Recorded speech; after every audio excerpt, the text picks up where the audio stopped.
Well, the reading is Philippians chapter 1 and from verse 12 to verse 18. Philippians chapter 1 and from verse 12 to 18.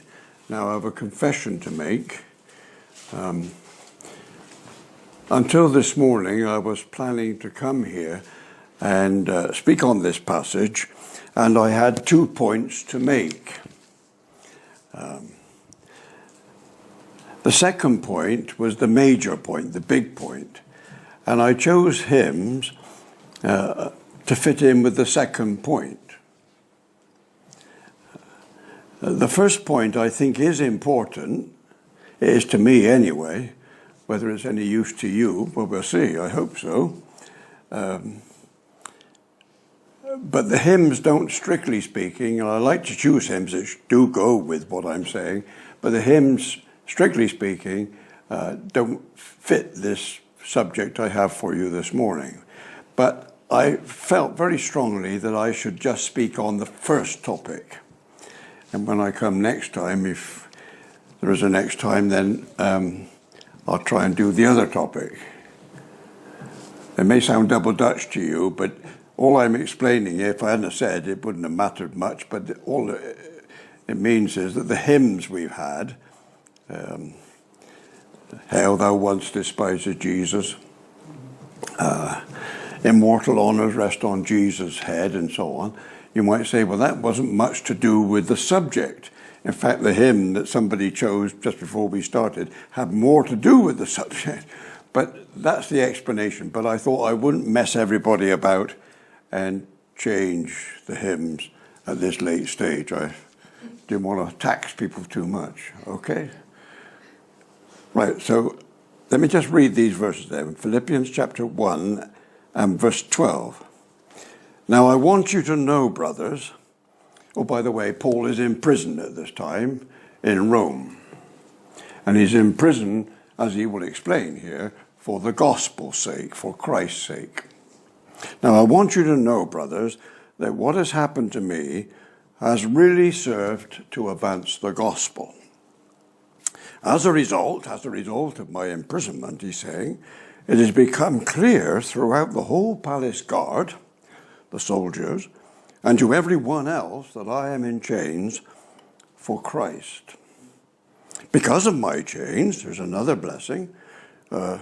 Most of the brothers in the Lord, that's in Rome, the believers there, have been encouraged to speak the word of God more courageously and fearlessly.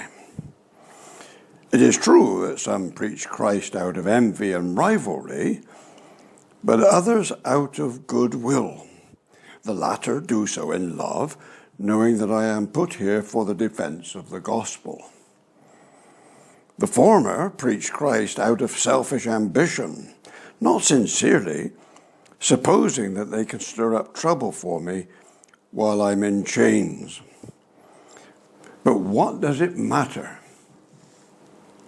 The important thing is that in every way, whether from false motives or true, Christ is preached.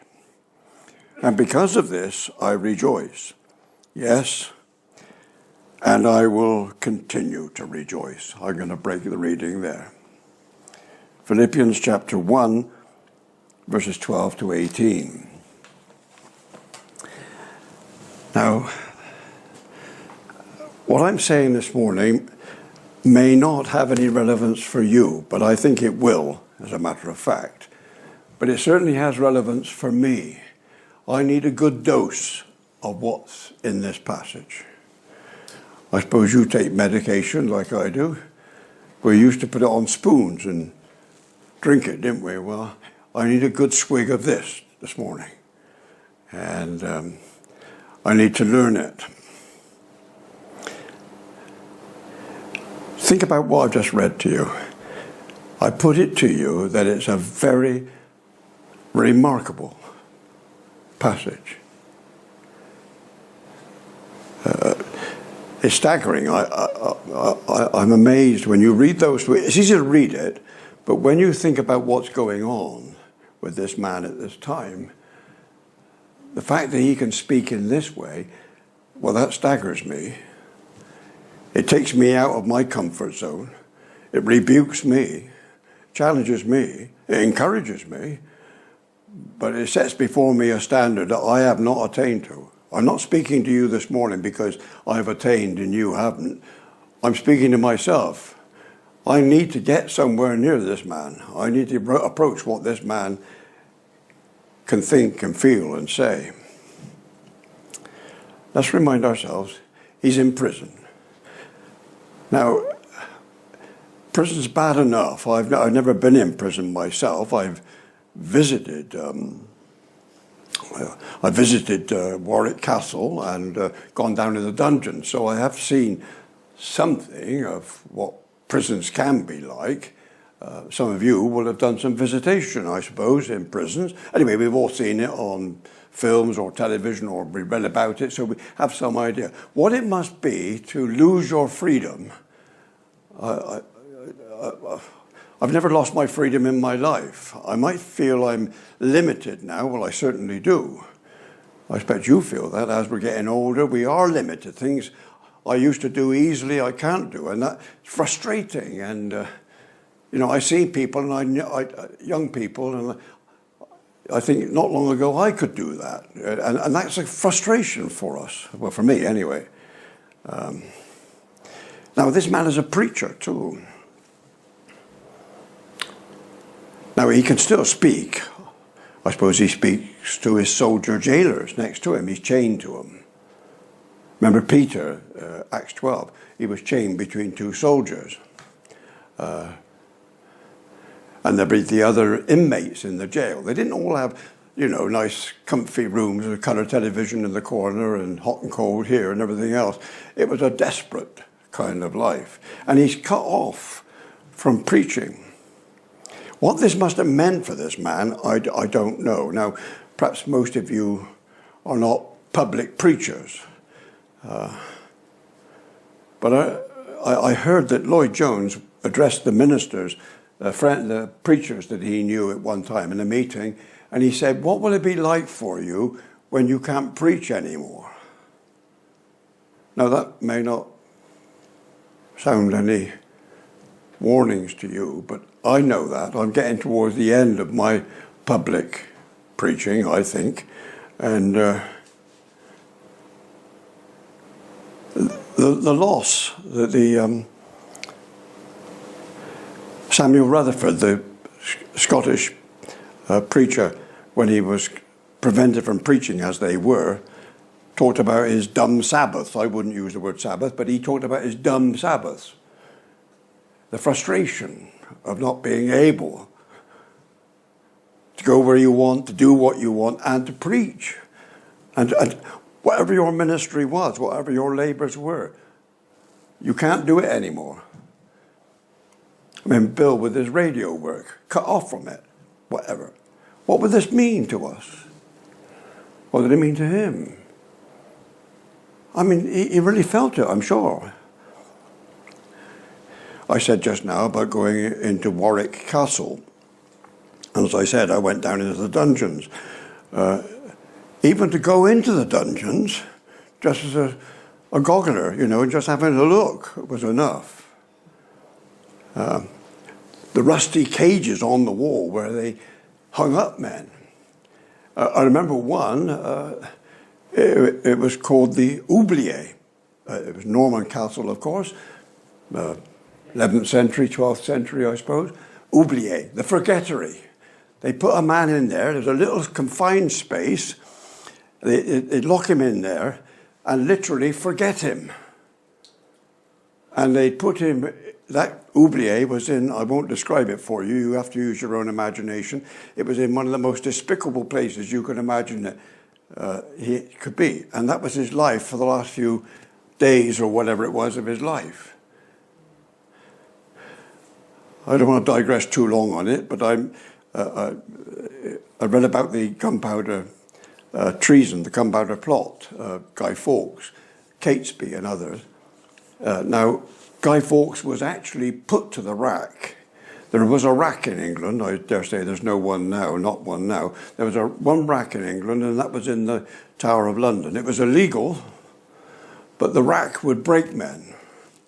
It was enough, though, when torture was allowed, it was enough even for some men just to be shown the rack. Not let alone put to the rack. Guy Fawkes was put on the rack several times. But if you know what the rack is, that stretches a man. But it was just enough to see the thing. It would be for me. My mind is like that. I can see the problems. I can see the troubles coming. All I'm saying to you is, I mean, that's the 11th century, 12th century. What was it like 2,000 years ago in a Roman jail? I don't know. Must have been horrible for the man. That was not the end of his troubles. Some men were outside imitating the gospel preaching, pretending to preach, and they were doing it to rub salt into his wounds and to insult him. He tells us they were out there, they were taking the mickey out of me. They were laughing at me. But I noticed that I read it out loud to you. But what does it matter? I find that absolutely breathtaking.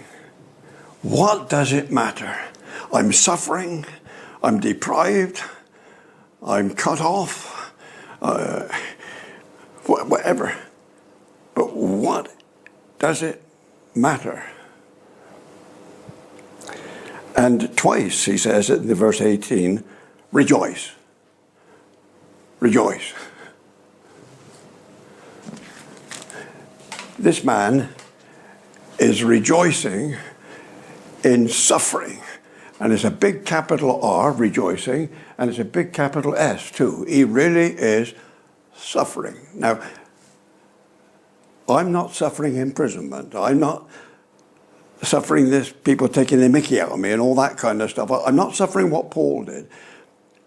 But at my time of life now, I know what frustration can be and difficulties and strugglings and worryings and tension and stress and all those kind of things. You probably don't, but I do. And I'm struck by this man that he can say, well, what does it matter? Rejoicing. Rejoicing. There's the challenge for me. Now, I've been on this theme a little bit lately. 3 weeks ago, yes. 3 weeks ago, I was speaking on 2 Chronicles 32, I think it is, yes.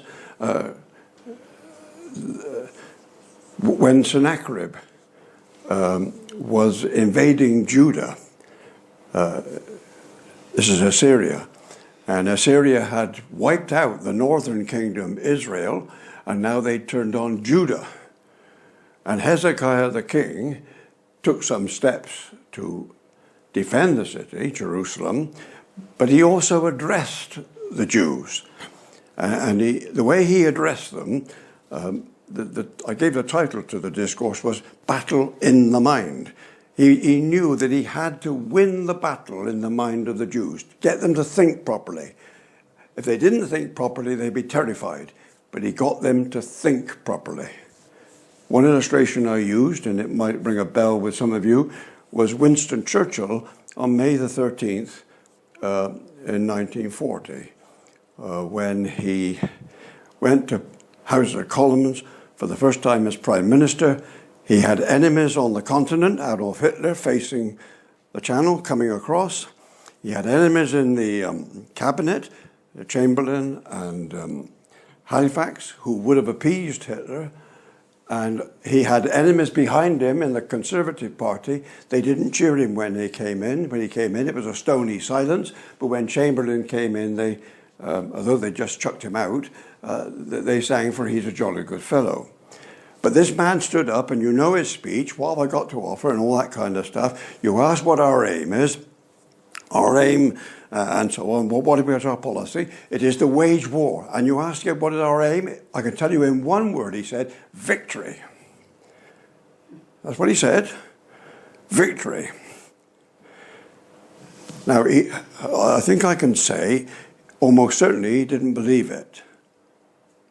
He spoke privately. He said, is it too late? I mean, he didn't see how it could be done. But he knew he had to win the mind.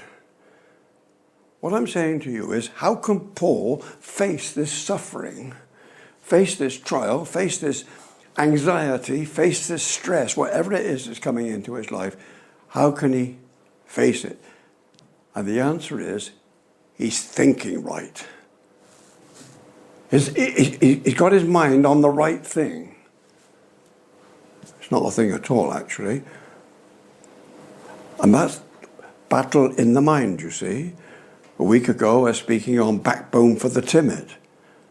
And Paul writes to Timothy for the same reason. He's putting backbone into him. And how he does it, 2 Timothy chapter 1, he gives him a tremendous statement on the gospel. He's getting him to think about the worth of the gospel, what he's standing for, so that Timothy can get his mind in gear. And if his mind is in gear, if his understanding and thinking is right, then he will have courage to go on. Now, what is Paul doing here? He's taking his own medicine, my friend. His medicine is this: God works in all things for the good of them that love him. Romans 8:28. He says to the Philippians, set your mind on good things. Think about these things. And he's setting his mind, you see. He tells us. Now, what is his mind? He's thinking. He can see God's hand in this. That's how he learns to rejoice. And the lesson for me is, in my lesser circumstances, the lesson I have not learned after 80-odd years, 70-odd years in the gospel, 60-odd years in the gospel, the lesson I haven't learned is to set my mind right, thinking right. Now, what's his thinking here? He says, well, look, everything is working out well. I know it isn't right for me, and I know it's bad for me, and he goes on to talk about praying to be delivered. But what can he see at this time? He tells us. He said the gospel had actually been advanced by my suffering. I've no doubt the devil wanted to stop the gospel, but actually what he managed to do was advance the gospel. This is what Paul can see. He says, look, I'll tell you how it's advanced. It's not wishful thinking. I'm not pretending. I'm not making believe. No. For a start, he says, all the guards, all the soldiers, these tough nuts, you imagine what they're like. They're all talking about that bloke down there. Have you heard about that bloke down there? Why is he there then? What has he done? And it's something to do with somebody he calls Christ. That's what he says. They're all talking about Christ because of me. In the guard room, with all the pin-ups and all this, all the whatever they're doing, Christ is being preached. I could never get to the guard room and preach Christ to them, but this has got there. And he's gone up through the palace too. All through the palace. He talks about it. Right up to the living quarters. Maybe in the Caesar's bedroom even. Maybe in the living quarters, in the dining room, in the sitting room, whatever. They're talking about it. Who's that chap down there? What's he there for? What's it all about? Christ. And he said, I'm glad about that. That cheers me up no end. I can see God's hand in it. And that's what I've got to see in my life too. God holds the key of all unknown. Yeah? It's the next line. And I am glad. Yeah. I wish I could be glad. When it's going difficult, you see. If other hands should hold the key, or if he trusted it to me, there's no might about it in my case, I would be sad. But Paul can say, look, God is in control. What's more, he said, some of the brothers outside, many of them perhaps, the brothers outside, they become more bold. Now, I know exactly what this is like. Myself, I'm not a number one, I know that. I'm stronger when there's somebody just ahead. That really helps me. Martin Luther, for example, he made many bad mistakes, some terrible mistakes, dreadful. But I forgive him for everything, because he and people like Wycliffe and John Huss and people like that, Claude of Curie and other men, they had the courage to go first, to break out, to stand clear of the mob and stand for truth. And that gives me courage. And I was thinking of an illustration. Several years ago, my wife and I were down in Devon walking, holiday, and some young friends that we knew had a young baby. They had just come to the area. I think they had family in the area, and we arranged to go for a walk. But because they had a young baby, things were late in the morning. We normally start quite early in the day. It was autumn time. We start normally quite early, but they couldn't start till midday or something. Anyway, we met at Avon Dam, wherever I think it was, and we went for a walk. It wasn't a very serious walk, but it still was pretty wilderness country compared to centre of London, or whatever you might say. It was quite isolated. Well, we were walking, and it was getting on fairly late on an afternoon. The darkness was coming down a bit, and the mist was rising. And our young friends, this young baby, the baby was getting fractious, and they knew they had to get back to the car, change the baby or something, and feed it, whatever they had to do to it. And the young man said to me, he said, we've got to press on. I mean, we weren't old people by then, but we were not walking as fast as they were. And he said, we need to press on. This path here just leads back to the car. It's all right, okay. Yeah. So this young couple with the baby pressed on. And of course they grew more and more dim in the mist. I caught my wife's hand and I said to her, we've got to keep up.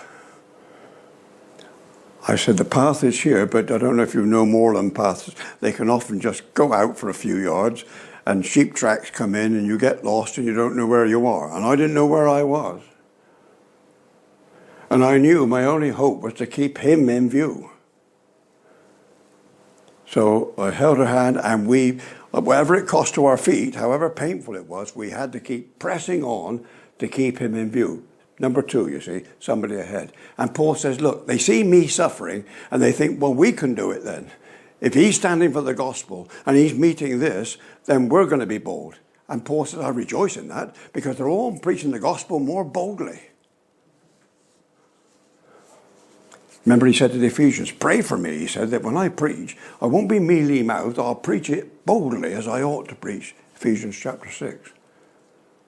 Not pull any punches. Spell it out. He said, I'm glad they're doing it. And even the men who were, as I said, taking the mickey out of him, laughing at him, trying to make trouble for him, he said, they don't realize it, but every time they imitate me, every time they mimic me or whatever they're doing about me, they're preaching Christ. Now, he's not rejoicing that they're preaching it for the wrong reason. He's not saying, you're not giving us a blank check to say, it doesn't matter what kind of spirit you've got. No, that's not. The point is, though, Christ is preached. There's an illustration about George Whitefield. Some people from a tavern went along to hear George Whitefield preach the gospel. And they did it for one reason. They would listen to him. They would see his mannerisms. I've got them. You know that. You can see them. I can't, but you can see them. You know the words he uses. They knew the words he uses. They mimicked it. They copied it. And they went back to the tavern. And one of them stood up on a table and pretended to be George Whitefield. And copied him, you see. And I don't know if it's apocryphal, this story. I hope it's not. And somebody was converted. Paul can see that God turns everything around for good. God is working all things for good. Oh, I suppose about 50 years ago now, a man preached on that in Wiltshire. Romans 8:28. And the next day, he had a phone call from a lady. And she said, Harry Matthews, the man's name was. She said, Harry, she said, the text you preached yesterday, you know, all things. Today, she said, it's been a wonderful day. Everything's gone well, and you know, and it really has been, everything has been working together for good. Now, Harry's comment was this. That's a good, of course. Everything goes well, God is working out of it. But when everything goes badly, that's the secret. When everything seems to go astray, as Robert Burns said, ugly, you know. Best laid plans of mice and men oft go ugly, go astray. When all around my soul gives way. I've sung that I don't know how many times. Heartily, wonderful. When all around my soul gives way. Dear friend who's long since departed, used to say, election is a wonderful truth, he said, isn't it? But it's the living on it that counts. It's the living on it. Yeah. Paul is living on it here. And although he's encouraging me, and although he's challenging me, he is rebuking me, because I've still got to learn this simple lesson. In all things, God works for the good of those who love him. When all seems to go away, go wrong, and to go astray, somehow or another, God is bringing good out of it, even though I can't see it. I look back on my life, I don't know if you do, I look back upon my life and upon my public efforts, and I'm not looking for the opposite from you, and I think, well, it's been more or less a waste. You know, you can feel that kind of thing. But the truth is, we don't know. Paul would say, trust God. God had his purpose, and he still has his purpose. And in our little lives, I hope you'll be able to feel as you face this coming week. I don't know what's coming. There's a poem, I couldn't find it. I will find it one day. There's a poem which says, many a morn starts fair with the sun, but by the afternoon the clouds have come. And I think we all know that. It looks lovely to start with, but it can all go wrong. What does going wrong mean? If God is in control, if God is sovereign, if he's leading, if he's directing, then all things are working well. And Paul rejoices, and he rejoices above all in the fact that the Christ, the gospel, the word of God as he calls it, above all, if you look at the text, and this was the second subject, but that'll be a month's time now, Christ, that's the subject. Look at the passage and you'll see he says, keep saying, Christ, Christ, Christ. And he rejoices that they're all talking about Christ and his sufferings have brought this to pass. I'll say it again, if only I could learn this lesson, how much trouble it would have saved me, how much doubt and question and stress and anxiety and thinking about. I don't know if I've ever told you about the story about Lloyd Jones. He knew a man, an old man, and he said, I've had a long life, he said, and I've had many troubles, most of which have not happened. Yeah. Well, that's me. The amount of energy that I've wasted and the cost to my constitution over things, if only I could have seen the hand of God and recognized his sovereignty. It's not an academic subject. When I was a young man, I could argue till the cows come home on Calvinism and Arminianism, if you want to know. I could argue about it. I have my views about it now. But it's not a thing to argue about, it's the thing to live on. The free grace, the sovereignty of God, his purpose. And he really is making sure that everything in my life is for his glory. It doesn't always seem like it. I'm not pretending. Don't go like that lady with Harry Matthews, it's all gone well. It's when it's not going well as it seems to us. It wasn't going well for Paul, but he could see the good in it. I want to learn that lesson. But that's what I wanted to say to you. That was the lesser subject, but I thought it was important for me, so I've left it with you. I hope you'll find some value in it.